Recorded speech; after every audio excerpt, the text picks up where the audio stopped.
Elias is sitting in a glass-walled conference room in Seattle.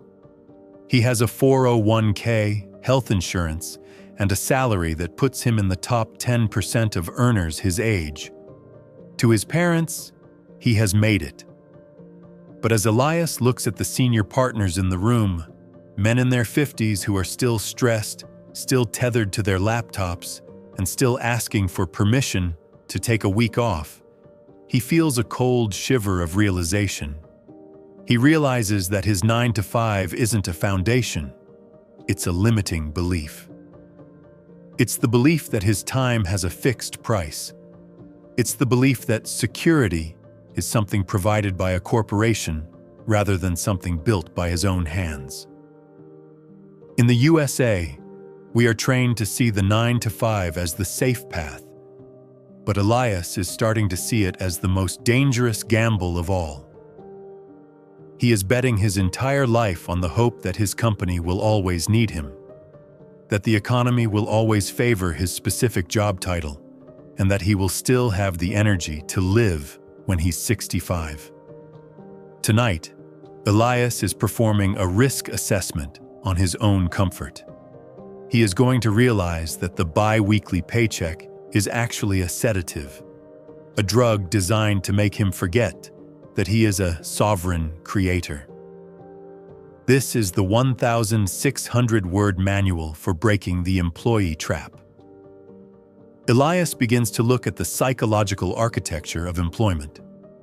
He discovers that the 9-to-5 system is designed to exploit the brain's loss aversion. Humans are evolutionarily wired to fear losing what they have more than they desire gaining something new. The steady paycheck triggers a safety signal in the basal ganglia, keeping Elias in a state of compliance. He learns about the 40-hour conditioning. By spending 40 hours a week working on someone else's vision, Elias is up-regulating his ability to follow instructions and down-regulating his ability to innovate. His brain is becoming optimized for task completion rather than value creation. He discovers the salary trap. A salary is the amount a company pays you to forget your own dreams. He realizes that as long as his income is linear, meaning he is paid for his hours, he will never be free. To be truly wealthy, his income must be asynchronous or scalable. He understands now that he is in a war with his own comfort chemicals. He is moving from income security to asset sovereignty. Elias implements the surgical value audit. He realizes that hard work is a lie if it isn't applied to leverage. He looks at the wealth equation of his current life. He identifies the 3 leaking assets of a 9-to-5. Brand equity. All the prestige he builds belongs to the company, not him. Intellectual property. Every great idea he has between 9 and 5 is owned by the firm. Compounding time. He is spending his best hours building someone else's compound interest, while his own remains at 0. He adopts the rule of 2 lives. He stops viewing his 9-to-5 as his career and starts viewing it as a venture capitalist for his own life. The 9-to-5 pays for the hardware, food, rent, internet. The 6-to-10 builds the software, his own brand, his own assets, his own skills. He realizes that skill stacking is his exit strategy. He stops trying to be the best employee and starts trying to acquire the highest value skills. He learns sales, he learns coding, he learns digital architecture. He is moving from specialized cog to interdisciplinary operator. He has found the high agency gear. Elias realizes his biggest hurdle was his linguistic identity. He used to say, "I work for company name." He realized this was a submissive statement. He adopts the personal LLC identity. He views himself as a service provider, currently contracted by a single client. This subtle shift in language changes his entire psychology. He no longer waits for a performance review to know his value. He knows his value because he is constantly testing it in the open market. He enters the shadow phase. He stops networking at office happy hours and starts connecting with founders and creators. He realizes that in the USA, proximity is power. He surrounds himself with people who view a 9-to-5 as a starting line, not a finish line. He notices his office anxiety is vanishing. He realized that the anxiety was coming from his dependency.